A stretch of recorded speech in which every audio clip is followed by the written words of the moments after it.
Welcome back to the third episode of The Coaches Show. I'm Cailey Thalman alongside Big Train Manager Sal Colangelo, and for this episode I wanted to go behind the scenes into what goes on behind the baseball in order to put on the game that we see every day. So first I wanted to start off with back when you were in high school and college in a similar position to what these guys are now, what drew you to the game of the baseball? You know, we started young, one of four boys in the family, everyone played baseball. But we didn't just play baseball. Growing up, we were multi-sport athletes. You know, if we weren't playing baseball, we were playing soccer. If we weren't playing soccer, we were playing tennis or golf. We are doing something all the time. We didn't stay in the house. Being in the house wasn't an option. You need to be out working and having fun. So my dad raised us as a baseball family. He used to call it the Cleveland Indians, used to be the Colangelo Indians growing up through Little League. Little League was a big part of our life. Your life lessons and the skill sets and the beliefs and visions of Little League is instilled into all kids that play baseball. You know, it was about development, it was about having fun and enjoying those memories. So that just grew from there. Growing up, I wasn't really worried about going to college or any of that. I just wanted to play ball with my brothers, my family. When I say brothers, our teammates. And then once I got to high school, as a freshman at a highly touted high school, I realized, hey, I can play this game, and I realized, hey, maybe I can play at the next level. You know, the freshman making the team of 180 guys that come out at Potomac High School. I was on the JV team to start out and played one game against West Springfield in a scrimmage, and before you know it, the first game of my high school career in varsity, I get called up, play left field, and I was just like, and wow, like, what am I doing? Well, they saw I could run, they saw I could bunt, and they thought I was a pretty good ball player. And I'm playing with people that were major Division I athletes. You know, Coach Kingston, Mark Kingston, that I grew up with, was at South Carolina the last couple of years, and now just got hired at the University of Creighton, a great baseball mind. You know, so you're playing next to guys like that, and it just kind of grew from there. And then it was the joke, the Potomac connection. You know, everyone at Potomac's going to Virginia Tech. It was one or two guys every year. It was the kind of like the Colgan connection now is going to Virginia Tech. So it wasn't until then I really realized that, oh my God, I can do this, and I can do it at a high level. But you know what? I'm still going to play football. You know, that's what I love, and I did.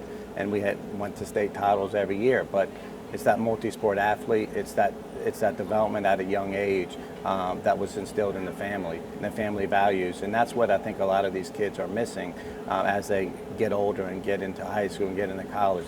We need multi-sport athletes. We need family. We need people to understand it's bigger than just a game. What are you learning from it? You know, the adjectives, all that stuff. So that's where it all started. When you were getting ready to make that second step in your baseball career, going to be a student athlete at Virginia Tech, you mentioned there was a draw between your high school and the university, but there had to have been something else that drew you there. What was it? Yeah, I had a lot of offers coming out of high school. You know, it came down to Clemson and Virginia Tech. But I did take my visit to Naval Academy just because, serving the country and was something that always interested me. But when I went there, I had a great time. Funny story about Navy is I went there, and you're in high school, everyone wants to have an earring. That wasn't me, but I put an earring in a week later. I'm ripping it out at the academy because I can't go to the academy with an earring on. And they wanted me to play football and baseball. Coach Ruffing, it was the most amazing experience there. It's definitely go Navy, beat Army everywhere you go. It was a great opportunity, but it really came down to Clemson and Virginia Tech. But Virginia Tech was just family. I would go with my high school coach, Coach Garzel, who was a legend. Like he instilled in us what dedication starts here, and it's not just on the field, it's off the field. Being on time with everything you do. And I would go to games with him. I would go to games with another coach, Ron Emmons, whose son played there as well. Big E was a huge supporter. They just knew what was the best fit for you. And, I took a liking, and Coach Hartman was absolutely amazing. One of the winningest coaches of all time. We have success. We went to regionals. And the most important thing that kids need to understand, you're going there to get an education, to be successful for your next 40 years. So I felt at home there, and if baseball wasn't there, I knew I could go and get an education. You can tell just from talking to you that Virginia Tech means a lot to you, and that's a relationship that you've continued to even now in your role as a manager. There are so many of your players that come from Virginia Tech. How do you maintain those relationships with those coaches, and why do you continue to maintain such a close relationship with the coaches there? One, it's where I went to school, right? It's my alma mater. But two, I mean, they're the most amazing guys. Coach Eldon and Coach Sheff, who I met first, who originally was at Maryland. They're true. They're true people. They believe in you. They're upfront and honest. They know the game of baseball. Coach Kurt, he's got high energy. Coach Tyler and Coach Fecto, they're students of the game. They're always continuing to learn. They treat me with a lot of respect. They always take care of me and the alumni, and they're doing something great there. It takes time, but they're going to be really, really good in the near future for sure. So yeah, we stay in touch. I talked to Coach Kurt earlier today about some things, and it's still, you go there, it feels like home. So you made the right decision. When coaches send their players here for the summer, obviously they're trusting you with a huge responsibility of making sure they see the improvement that they want to. What conversations are had between the players, coaches, and yourself to ensure that happens? Well, one, they know they're going to come here and develop and get after it and be in not a such stressful environment, structured but not stressful, where they can actually relax and realize that they can be great, not good, but great, that they're going to be appreciative and that we're an extension of their program. And they know we're going to take care of them. Like you see, we got 18 arms. Everyone pitches, everyone throws.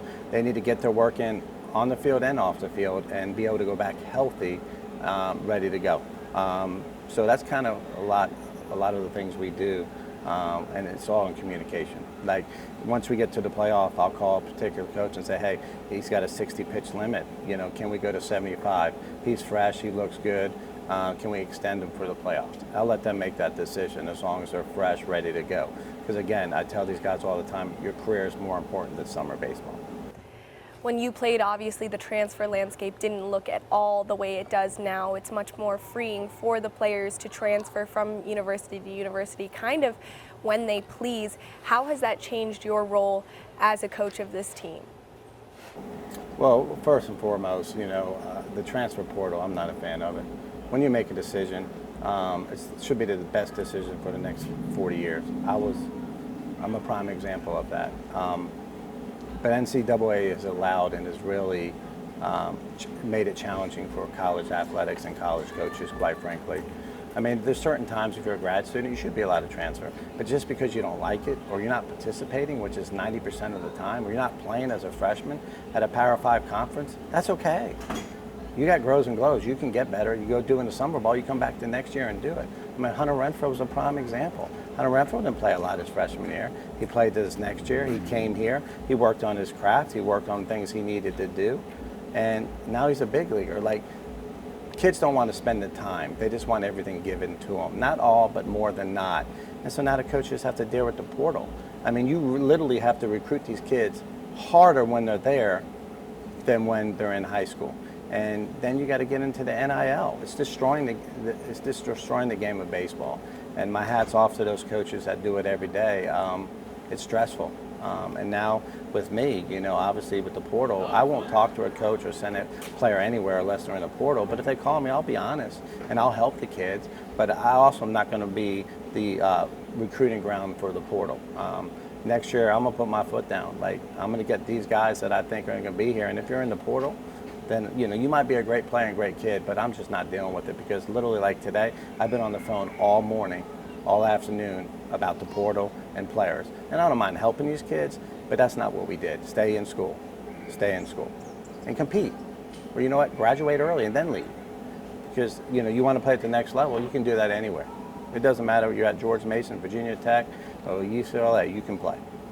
Transitioning to this team in the past week, obviously there have been some ups and downs over the week, but who are guys that have made a serious impact? Obviously, Andrew Williamson coming in has been a huge addition to the offense, but is there anyone else that's really stuck out to you?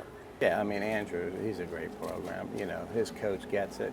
Coach Wallace, Rich Wallace, the head coach of Central Florida, he played here back in 2000 with my brother Dave.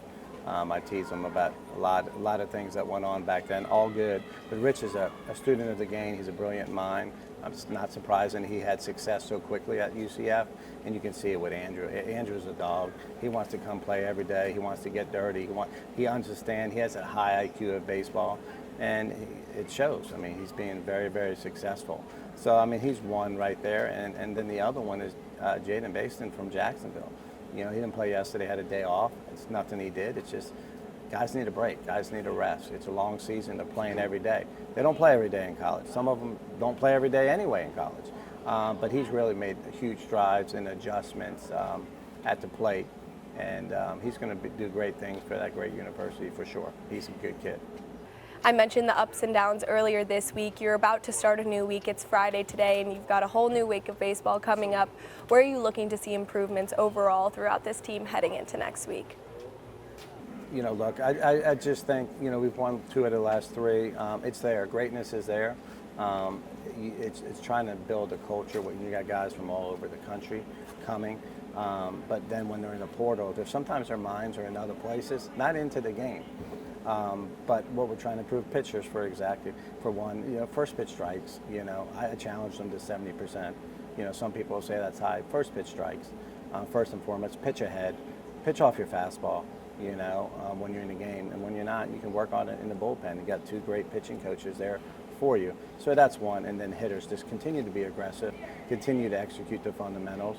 And defensively, we've been much better. So we just got to clean that up. There's just a couple breaks here and there. We make a bad pitch, they hit a grand slam. You know, or you make you're on the bump and everything's off the handle for 8 hits. You know, it's baseball. It's the game. You can control it. You can control it by, you know, going out there and playing hard every day and working hard. So, you know, just clean up, working ahead on the mound and things like that. We got great arms. Every last one of them can pitch. Last one of them you can put in any situation. You just got to work ahead. When you work behind, hitters are just gripping and rip it. When you get a 2-0 count as a hitter, you're coming unglued. You should come out of your shoes.